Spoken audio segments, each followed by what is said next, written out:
How can you argue that racism is not a driving factor in income inequality? Because it has nothing to do with race and everything to do with culture. And when you have a culture that doesn't, you know what? Explain to me. You explain to me why black kids aren't graduating high school. Explain that one to me. Explain to me why black kids are shooting each other in rates significantly higher than whites are shooting each other. Explain to me why 13% of the population is responsible for 50% of the murder. Explain to me why the number of black kids in prison, not for innocent reasons, not for walking down the street and getting pulled into a prison, is so high. Explain, if it has nothing to do with culture, explain to me why the single motherhood rate in the black community jumped from 20% to 70% in the same course of time that the civil rights movement has made such tremendous strides. Is America more racist now than it was in 1960? And if it is, please explain to me how that happened.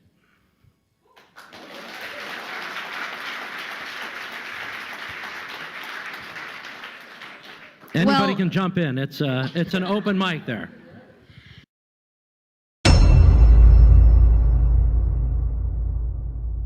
Rick, that's in the media. Michelle, what do you people want? What do I want? Michelle, When you say you people, what do you mean? the complaining black people blaming others for the failure of their parents and their lives, What complaint blaming have we made? others for whatever it is you complain about. What is it exactly do you want from white people?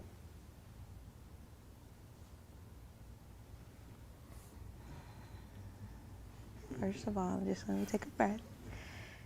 And I'm trying to find out I what want- you want. what's your nationality? American. Are you white? I'm black American. Oh, okay. What do you want? You Caucasian. Oh, you do? And why do you think that? Why do you think that? Because you seem to separate yourself from us, should I say? In Put what us on way? the other In side what of the way? fence. In the ways that you've specified thus far. Meaning what? Tell me, give me an example and tell me what you mean. How you mean? How do? What do you people want from white people? Meaning that I'm not with you. Oh, okay, I It's got just you. y'all by yourself, right? Let me explain why I do that. What you don't know is that there are two realities in life. One is that of good and one is that of evil. And now that I've been able to overcome evil, I don't identify with angry, evil black people. I identify with other blacks and others who are on the side of good. And so that's why I say you people, because I have to divide myself or separate myself from evil and go along with good. So that's why I do that. What is it that makes us evil? I'm sorry, your anger, your blaming others for your problems, your lack of love and respect for yourself and others. Okay.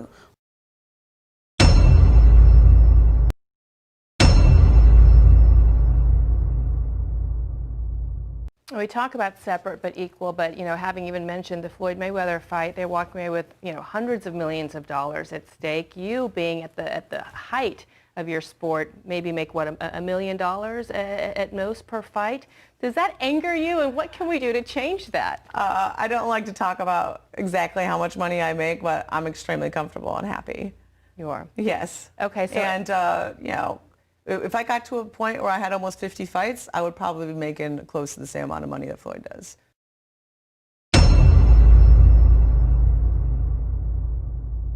And I'm a feminist because I believe in equality for men and for women and men and for all genders.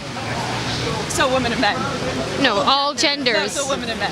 There's women. There are two genders biologically. I'm sorry. There isn't. There's you're not now you're totally excluding transgender, non-binary, gender fluid people, and these. I mean, you can live in your unicorn world. I'm going to assume that you're a cisgender straight woman because you obviously that's really true. and that you probably haven't ever been raped. Either. I actually identify So as an attack helicopter, so it's really offensive. You sound like you're speaking from a very privileged point of view here. Very privileged. Yes. I would like you to use my pronouns if you could. They're I, me, and my. So now you're mocking the LGBTQ community now. I have lots of LGBTQ friends, and they don't get professionally offended at everything. Just because you have LGBTQ friends doesn't mean that you're not homophobic or biphobic or transphobic.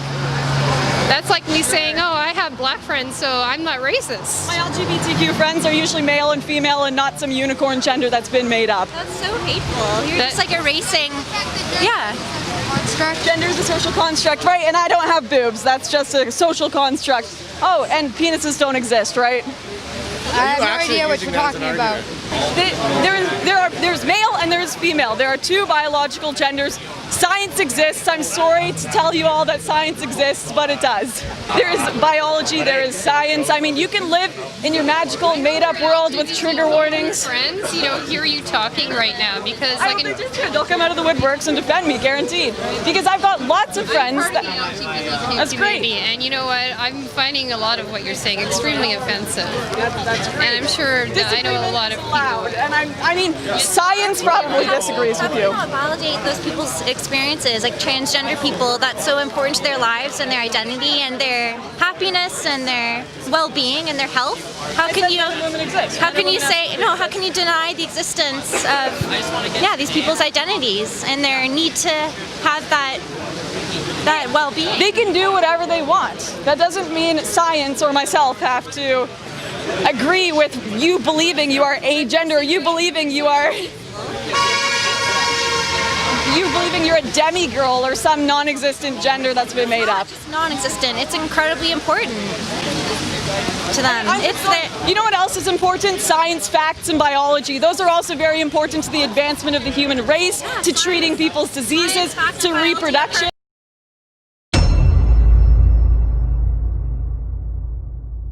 The vast majority of people who are stopped and frisked are black and Hispanic. That's because the vast majority of people in New York City who actually commit gun crimes are black and Hispanic. I'm sorry, I can't do anything about that. How